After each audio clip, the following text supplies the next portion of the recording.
श्री वल्लभाधीश की जय। 84-252 वैष्णवन की जय।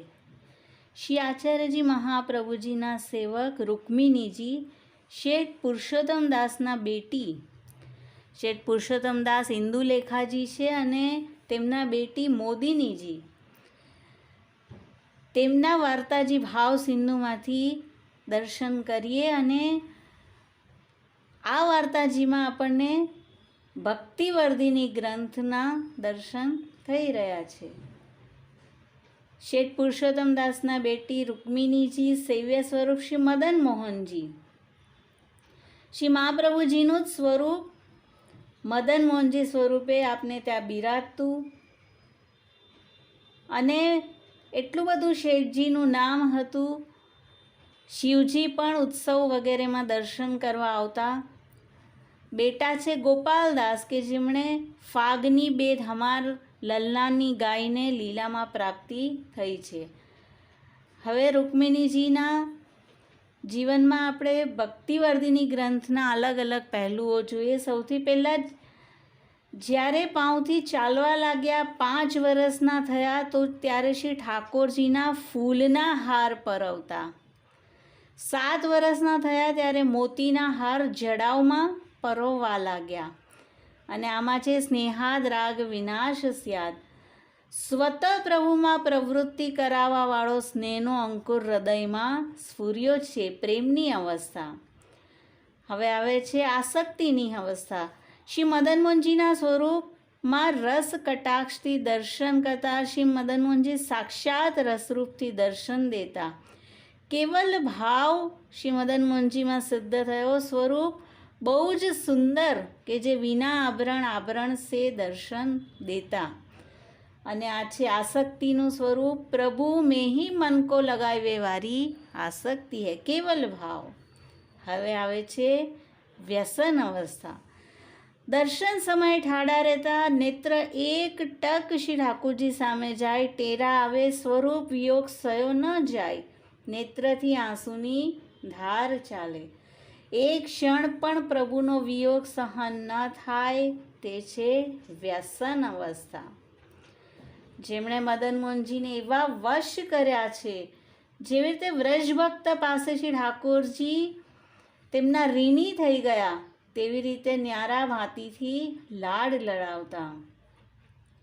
અને શેઠજીની બેન છે તેમણે રૂક્મિણીજીનો બ્યાહ નક્કી કર્યો અને સસુરાલથી કછું વસ્ત્ર ગહેના આવ્યું। તે દિવસે નું મુહૂર્ત હતું। શેઠજીએ પ્રસાદી વસ્ત્ર, પ્રસાદી ફૂલની માલા અને પ્રસાદી તિલક તેમને કર્યું છે।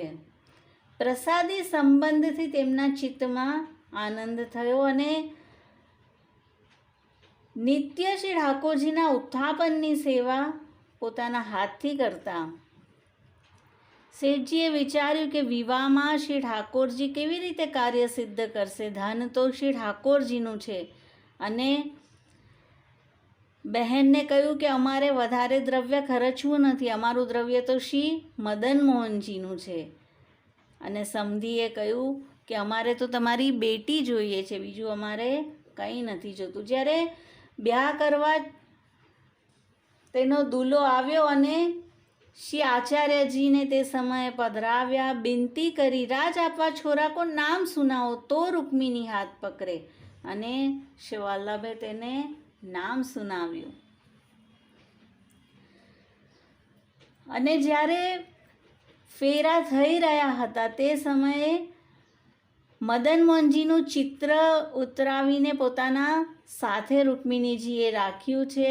લૌકિક ઓર દ્રષ્ટિ કરી નથી અને મદન મોહનજીને દુલ્હા કરીને માન્યા છે।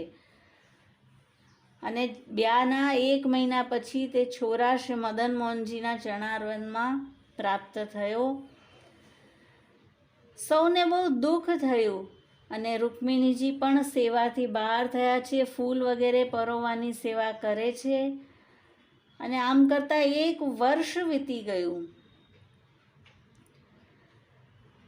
અને હવે શેઠજીનો મનોરથ હતો કે શ્રી ઠાકોરજી જો કૃપા વિચારે તો રૂક્મિણીજીને સેવામાં નવાઓ. હવે આવે છે ઇતિ એવ ભગવતશાસ્ત્ર ગૂઢ તત્વમ નિરૂપિતમ. શું છે ભગવતશાસ્ત્રનું ગૂઢ તત્વ કે જેમાં સેવ્ય સ્વરૂપ એટલા બધા વર્ષ થઈ જાય છે પોતાના સેવકને.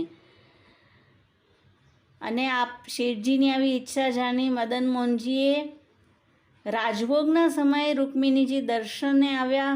કરુણા કટાક્ષ રસભરી દ્રષ્ટિથી મદન મોહનજી એ તેની સામે જોયું. તેનું ચિત્ત આકર્ષણ થઈ ગયું. વિવલ થઈ ગીરી પડ્યા, શરીરની સુધી ન રહી. શેઠજી આ વાત જાણી બહાર લાવ્યા અને તેને શું થઈ ગયું હશે બધાને બોલાવ્યા. પણ શેઠજી તો જાણી ગયા કે બેટીને શું થયું છે. અને પછી તેના કાનમાં કહ્યું કે બેટી ગભરાઈ મતી તો કો ઉત્થાપન સમયશે મદન મોહનજી કે ચરણ પરસ હોએંગે. અને આવી ઔષધિ તેના શ્રવણમાં પહોંચી, શરીરમાં ચેન થયું અને ઉત્થાપનના સમયે પ્રસાદી વસ્ત્ર પહેરીને આભરણ ધરીને તેઓ આવ્યા છે. તે સમયની શોભા માનો કોઈ વ્રજભક્ત પધાર્યા હોય તેવી તેમની લાગી રહી હતી. શ્રી મહાપ્રભુજીના ચરણારવિંદનું સ્મરણ કર્યું, આજ્ઞા માંગી અને ત્યાં શ્રી મદન મોહનજીએ ચરણારવિંદ લાંબા કર્યા. રૂકમિણીજીએ ઉર પર ચરણારવિંદ ધર્યા અને આ લીલાના દર્શન શેઠજીને થયા છે. બંને ચરણારવિંદ પોતાના હૃદયે લગાવ્યા અને અલૌકિક સામર્થ્ય તેમનું થઈ ગયું. અને ત્રિવિધ તાપ જ્યારે દૂર થયા, શેઠજી દર્શન કરી રહ્યા છે, આપના નેત્રથી પણ ચોધાર આંસુ વહી રહ્યા, ગદગદ કંઠ રોમાંચ થયા. પછી રૂકમિણીજીએ ઉત્થાપન ભોગ પોતાના હાથે રોગાવ્યા.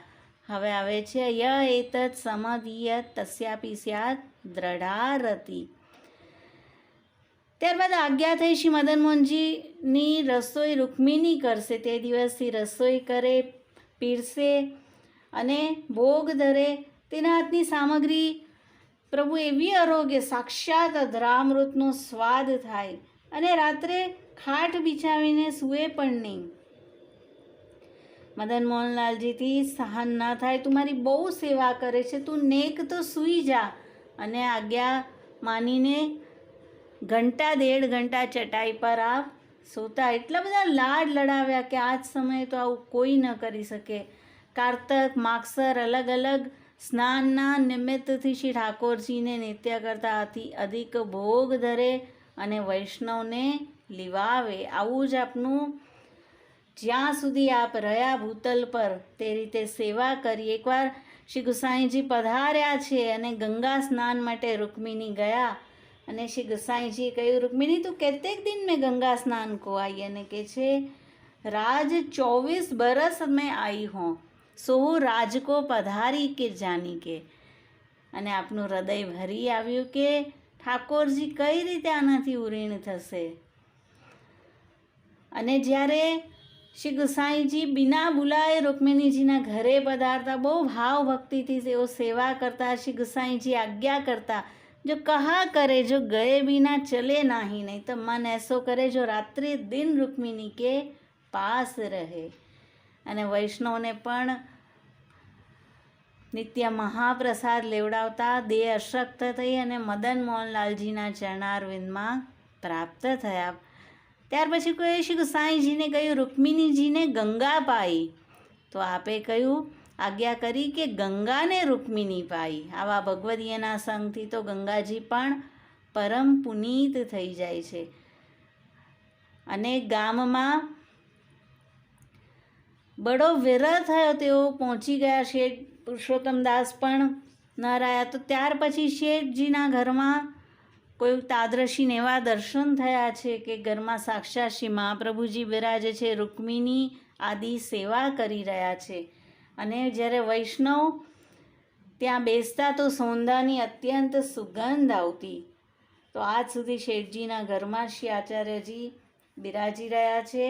અને આવું આપનું અલૌકિક મહાત્મ્ય છે. તો ભક્તિવર્ધિની ગ્રંથના ન્યારા ન્યારા પાસા આપે આપના જીવનમાં પ્રેમ, આસક્તિ, વ્યસનની અવસ્થા અને ગૂઢ તત્વ શું છે તે જોયું, અને આવા જો ભગવદીયના ગુણગાન કરીએ તો તેને પણ દ્રઢ રતિ શ્રી વલ્લભ કૃપા કરીને દાન કરે જ છે. રૂક્મિણીજી કી જય, શ્રી વલ્લભાધીશ કી જય.